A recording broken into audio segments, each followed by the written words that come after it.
श्री गोपाळ कृष्ण भगवान की जय। लीला नंबर 258। यात्रेत कोरडी भिक्षा करून नाथोबांचा उपार स्वीकार। एके दिवशी सर्वज्ञांना सकाळचा पूजा वसर झाल्यानंतर सर्वज्ञ फिरायला गेले। माळासीच्या घाटाकडे सर्वज्ञ नदीच्या वाळवंटे जात होते तेव्हा नदीच्या पात्रात मोठी यात्रा भरली होती। नदीतल्या वाळूत सर्वज्ञ उभे राहिले। सर्वज्ञ म्हणाले, मंडळीका तुम्ही येथे वस्त्र पसरा। नाथोबा म्हणाले, काय म्हणूजी? सर्वज्ञ म्हणाले, ये रोड मांगडोळ असे म्हणा। हो जी। मग त्यांनी वस्त्र पसरले।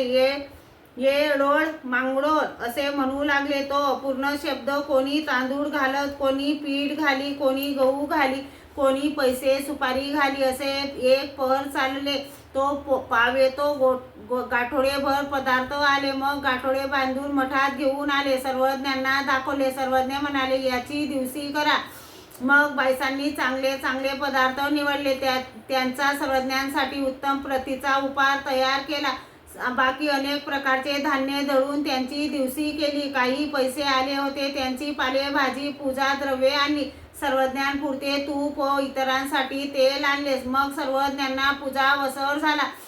सर्वज्ञांसाठी ताट झाले, भक्तजनांना वाढले। सर्वज्ञ म्हणाले, मंडळीका घाला दंडोते। श्री नाथोबांनी दंडोते घातले। मग सर्वज्ञांचे परिवारासह जेवण झाले, गुन्हा केला, विडा घेतला। श्री गोपाळ कृष्ण भगवान की जय।